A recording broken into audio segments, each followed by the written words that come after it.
So for context, we found out that our psi of x is going to look something like a sin kx plus b cos kx. Now the only thing we need to do is find the values of a and b. So how do we go about this? We studied some postulates about this wave function in the previous lecture, and we also discussed that at the boundaries 0 and L, this probability of finding this particle becomes 0, right? So we're going to use those we're going to use that knowledge to find out the values of A and B. So first we'll start with the idea that at x equal to 0, the probability of finding our electron is going to be 0. So here we saw that it can exist between 0 and L, 0 and L not included. So at x equals 0, the probability psi equals 0, and similarly at x equals L, psi equals 0. So using those two conditions, psi equals 0 at x equals 0. So you substitute x equals 0 here, a sin 0 plus b cos 0 equal to 0. So sin 0 is 0, so this term will become 0.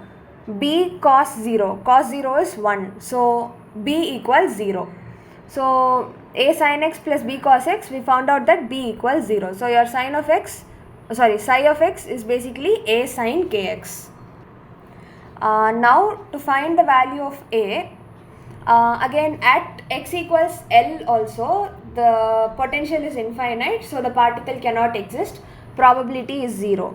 So again you substitute x equals L, psi of x is now just a sin kx, because b is 0 we ignore this part of it.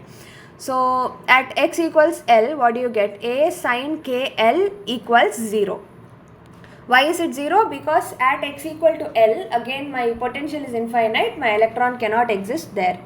So x equal to L, so a sin kl equals 0. And if sine of something equals 0, that something has to be n pi. This is basic trigonometry. So your kl equals n pi, or k equals n pi divided by L. And why am I expressing k in terms of the others? Pi is a constant, of course, and n is just any natural number, 1, 2, 3 and so on.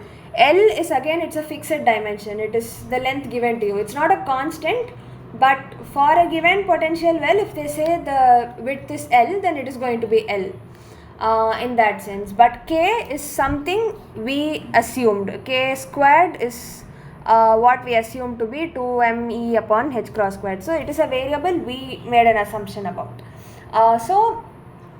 I'm taking k to one side and bringing everything else to the other side. So we get k equals n pi by L. So we have this expression for k equals n pi by L. But here this is the expression for k squared. So if you take a square root of this, you will get another expression for k, right? So square root of 8 pi square me by h square. So this is also an expression for k. This is also an expression for k. So if you equate these two, you get this expression for energy E. E equals n squared pi squared h squared upon 8 pi squared ml squared. So the pi squared and pi squared get cancelled. Your energy of the particle in the nth state will be n squared h squared upon 8 ml squared. And your psi of x expression will be a sin n pi x upon L. So basically what did we do here? We wanted to find an expression for psi of x.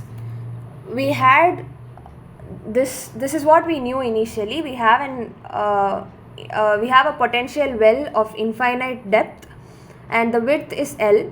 So for any value of x less than equal to 0 or greater than equal to L, the potential is infinite, the particle cannot exist there. The probability of finding the particle there is a 0.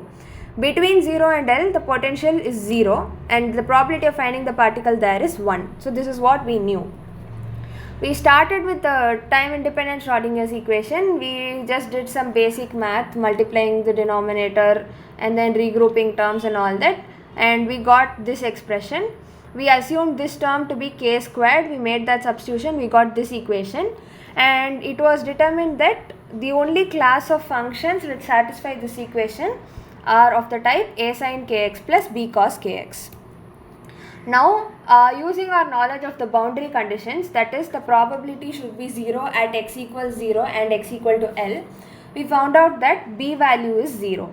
And then using x equal to L, we found out that k is of the form n pi by L.